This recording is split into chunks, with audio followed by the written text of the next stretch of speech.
4 years after reality erasing spell in Spider-Man No Way. I'm gonna take this off. Spider-Man Brand New Day is set 4 years after the previous movie, and it follows a lonely Peter Parker dealing with painful secondary arachnid mutation when he is forced to confront a powerful telepath that nobody can seem to stop. Spider-Man Brand New Day, may I say it, damn near is the greatest Spider-Man movie ever made. I'm coming out right with it at the beginning of the review. Let's get this all out of the way. This is a great movie. Everybody you see hating on this movie is simply just that, a hater. There's no reason to hate Spider-Man Brand New Day. The only way that you hate Spider-Man Brand New Day is if you hate Spider-Man. And if you hate Spider-Man, don't let the door hit you on the way out. This movie comes in 5 years after Spider-Man No Way Home, when we got that spell that Doctor Strange cast, which made everybody forget that Peter Parker ever existed. So there was a lot riding on this movie, and from the things that I heard on the internet, the articles that I've read, this script went through a lot of reworks, and Tom Holland said it himself, he wasn't going to make this movie until the script was polished, and he felt like it was ready. Big ups for Tom Holland for that. After 5 years of working out the kinks and bringing on Destin Daniel Cretton to direct this movie, we have a masterpiece, okay? There was a lot riding on this movie. I mean, Tom Holland's Spider-Man franchise could have been completely destroyed if this movie failed, but I'm happy to say that it didn't. I completely enjoyed this movie. There was a lot of things surrounding it. We knew that there was going to be the inclusion of the Punisher. We knew that there was going to be the inclusion of the Hulk.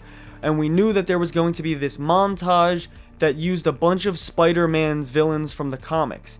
The thought behind this movie going into it as a fan was, wow, they've really overfilled this movie. We're going to get Sam Raimi's Spider-Man 3 all over again. But I've seen the movie. I literally just got out of the theaters. That's why I'm so jazzed. And this movie's great. Somehow it is able to balance all of the characters.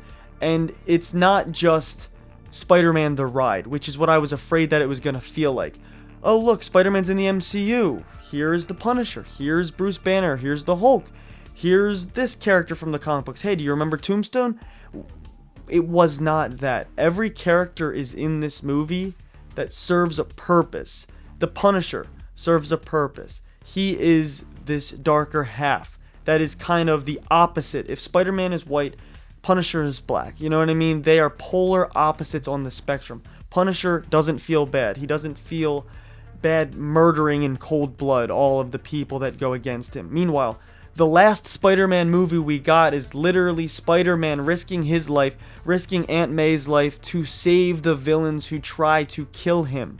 He literally tries to save them and doesn't kill the villains. So having Punisher come into this movie, I thought was a great use of the character.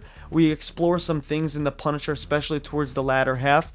Guys, this is no spoilers, by the way. I should have opened the review with that. We're not going to be talking about the third act at all. We're not going to be talking about the mysterious villain of the movie. But yeah, Jon Bernthal's Punisher, there's this great moment that happens with him that really makes you think about the things that he does, and it actually makes the character self-reflect on all of his actions. And Bruce Banner's Hulk, he is not in this movie as much as you think.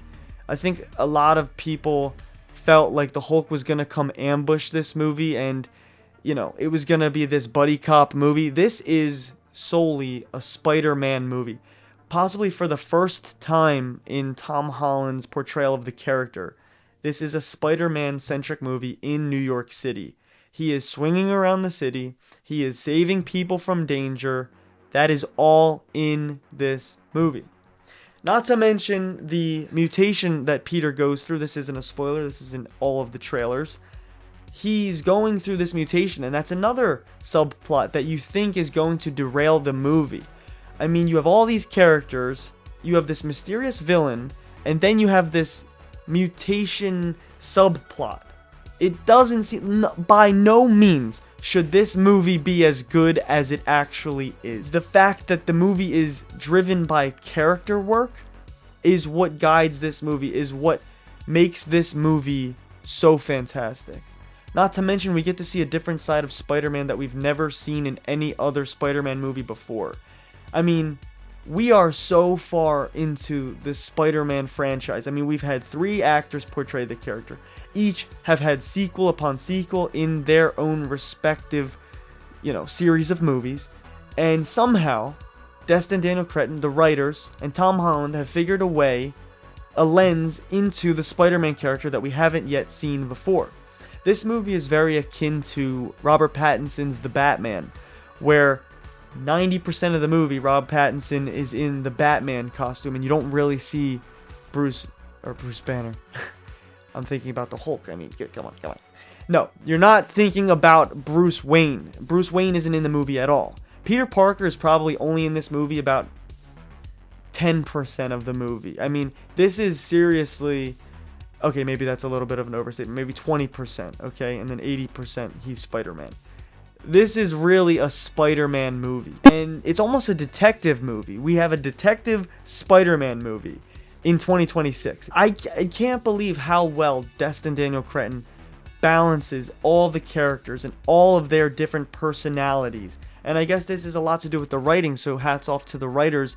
The way that they were able to balance all of these characters is a perfect juggling act. It's like a perfect song, where the guitar hits at the right moment, the drums, the bass, everything, the singer, everything is in time and everything is functioning on all cylinders at the same time. Destin Daniel Cretton has this great ability, this talent to see what makes movies work, and I think that that's why Shang-Chi worked when he directed it. I think that that is why Wonder Man worked when he was running that show.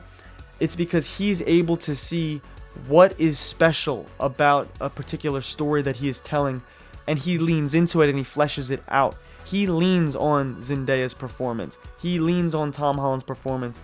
He brings Peter Parker and Ned together in this movie, and even though they don't know each other, their energy is magnetic.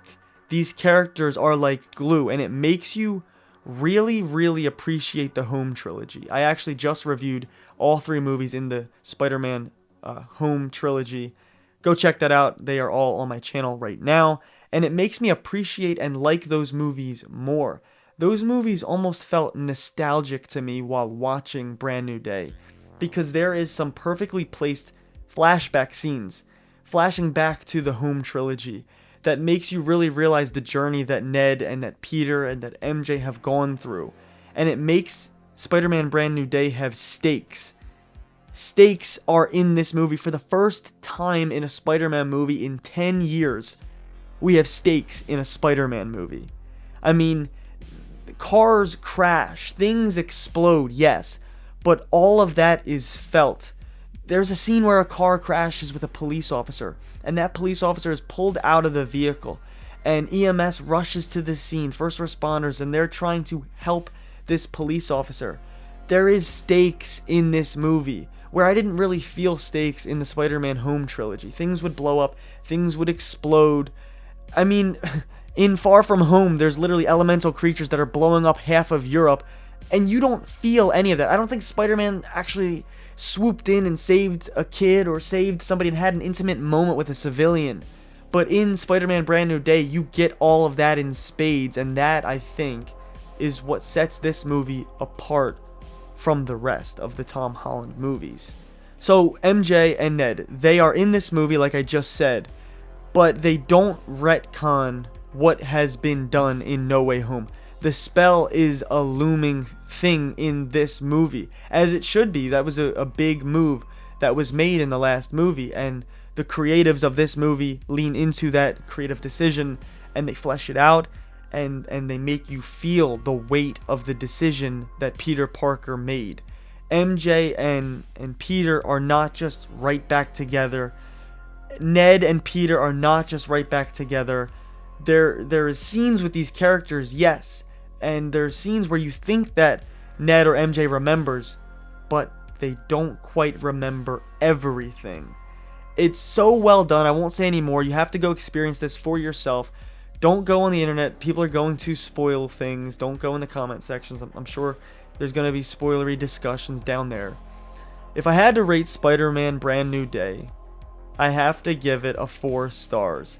This movie was excellent. I was more than entertained. And I don't say that lightly. This is gotta be up there for contention of the best movie of the year. No doubt in my mind. No doubt. And maybe that's me wearing the rose-colored glasses because of recency bias and because I'm such a Spider-Man fan, but this is one of my favorite movies, like, of this year, maybe all time. Like, it is that good. It is Sam Raimi's Spider-Man 2 good. I think I'm gonna have to rank the whole entire Spider-Man catalog of movies. So comment down below if you'd like to see that. But yeah, that leaves one thing left to say. Are you not entertained?